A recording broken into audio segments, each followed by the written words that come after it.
Hi everybody, welcome to Big Valley Living. My name is Michelle and I am here to give you an update on my stage 4 colon cancer. I've been going through treatment since the beginning of February using a regimen called FOLFIRI plus Avastin, and about a little over halfway through my doctor had wanted us to do a PET scan, and when we did that, my blood sugar was a little bit high. So the reading couldn't be done properly just because the competing sugars versus the dye that they put into your system. So my first PET scan was May 21st. And on that day, my blood sugar was higher than it should be. And the radiologist wouldn't have been able to give us an adequate reading on the PET scan because of the competing sugars, be it blood sugar or the dye for the scan. We scheduled another exam, another PET scan, for about 3 weeks later, and when I went in that morning, I was unable to get my blood sugar under control, and then I got more and more nervous, and they didn't even administer the dye because my blood sugar was too high at that point. So I have been taking my metformin more religiously than I had been. It messes with my digestive system, and yes, I take an extended release and everything, but between that and the chemotherapy, there's a lot of discomfort and a lot of not feeling confident to go anywhere, even into my own backyard, for fear of something happening that I'm not expecting, if you know what I mean. So I'm going to go through what we did do, and this is actually called a CEA test, which is carcinoembryonic antigen test, and it's a very common test administered to people who have colon cancer to kind of monitor what your cancer levels are in your body. On September 12th of 2024, I went in and they did a normal blood draw. They do this frequently, and my CEA was at 2.3. It had been under 2 for quite some time, and when it hit 2.3, I was really nervous because when my CEA tests go up, they go up rapidly, and so it made me nervous that it had gone up over 2. And then my doctor gave me an option. Do you want to wait until January and do another CEA, or would you like to, pursue anything else? I said, no, it was only 4 months from then. Let's go ahead and we'll do a CEA later. On January 13th, which was about a week before I was going to meet with my doctor for a regular checkup, my blood draw showed that it was at 8.5. So that's almost quadruple what it had been in September. And at that point, I was really nervous. So we went into the doctor and he said, yeah, this is not looking like it's in our favor.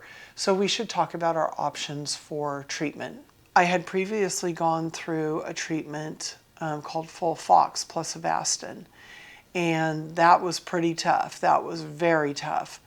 So the next logical treatment would be the one that I've been undergoing. The CEA test in January was prior to starting the treatment. Then on May 21st, I went in for a PET scan, and the PET scan was inconclusive because of my blood sugar being too high. So my doctor said, you know what, let's go ahead and do a CEA and let's see what it says. So we did that on June 10th, and that was before I attempted to do another PET scan. On June 10th, my CEA had gone up to 17.6. So from right before the time I started my FOLFIRI treatment, which was designed to bring the cancer into check and stop the progression, it actually doubled, a little more than doubled. So that was disturbing, to say the least. That was very disturbing. And, one of the side effects from FOLFIRI and Avastin is I should have lost my hair within 3 to 4 weeks.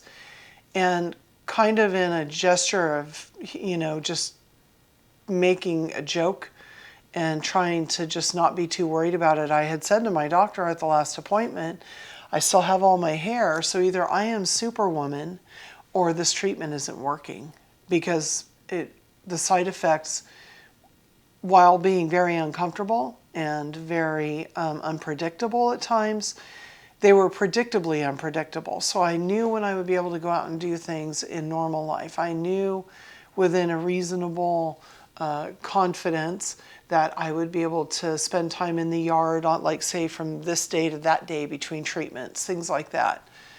And we got back to an unpredictable spot. So I went in again a few weeks later in June, and my blood sugar was too high yet again, and they didn't even administer the drug that gives the scan, that shows the scan. So I've been taking metformin, and I hadn't been taking it with the full Fury because of the gastric upset and unpredictability that it caused. It was measured for me to make that decision, but that's what I did. So now I'm doing the metformin. My blood sugar seems to be in check. On June 25th, which is 2 days from now, I'm going in for another PET scan, provided that my blood sugar is stable and under 200. Please, dear God, let it be under 200 so we can get a good reading on the PET scan, put it together with the information on the timing and everything from the CEA, and my doctor will be able to present us with our options moving forward. This has given my husband and I a lot of pause to think about what to expect. I mean, we don't know. This is the scariest situation that I feel like I've been in since being diagnosed in October and early November of 2017. I am stage 4, and I mean, that's the end stages of cancer, but I do everything to be positive. And it's very difficult when you're in a situation where everything's up in the air. So if you happen to be going through this, go ahead and get in your head like I'm getting right now. This is why I haven't been able to do a video. I just didn't know how to say it. But what I will say is that, make the most of every day and think positive thoughts and say positive prayers, because, I could be alive for another 15 or 20 years. That's my plan. But when you're waiting and waiting and waiting, you don't know. And so if you're going through this, God bless you, because you know what it feels like. If you're not, but you do know somebody, share with them, to keep the positive mental energy. Make sure to go out and do things that you want to do, because you know what, today may be the best you feel for the next week or two. I have been really tired, and I don't lay in bed all day. I think I may have taken one bed day where I watched movies and stuff like that, but typically I will get out of bed. But I've been sleeping later, and in my mind, I need to be out a little bit more in the garden. I can't be out in the sunshine because of the treatment I was going under. I mean, I can put a bunch of layers on, but it's getting warm in California.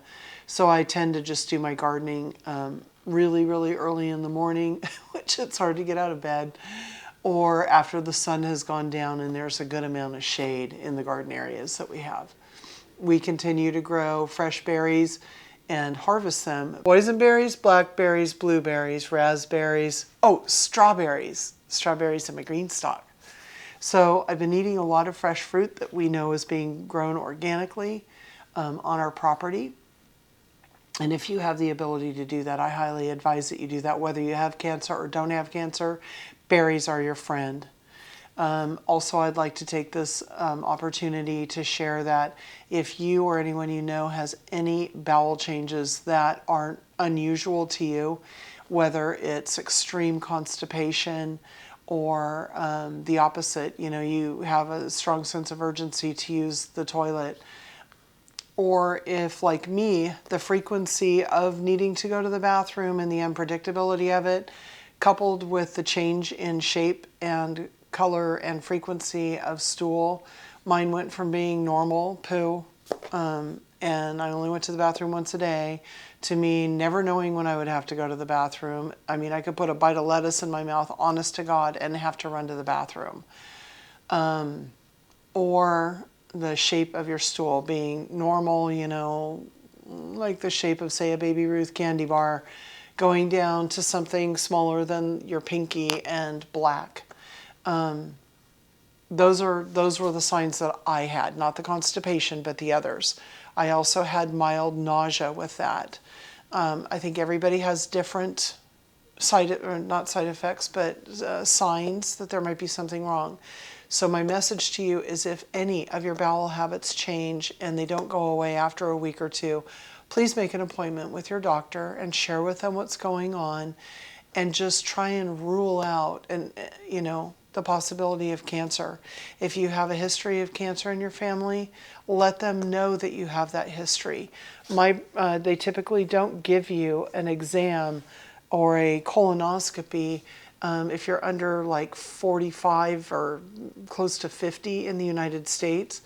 When my little brother was 48 and I was already over 50, I told him, just please be sure and go in. And so he told them that his sister was undergoing chemotherapy for colon cancer. We also found out that at least one cousin of ours, a first cousin, had also had it.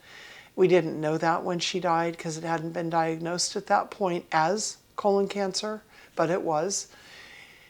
So he was able to go in, long story short, and get his colonoscopy sooner, not later. So if you're in that situation, please do yourself and your family a favor and just go in and rule it out, right? Because if they can rule it out and there's nothing going on, at least you have a really good baseline for how your health is at any given moment. That's all I have for today. I will be back either later this week. As soon as I have my PET scan results, I plan on making a video.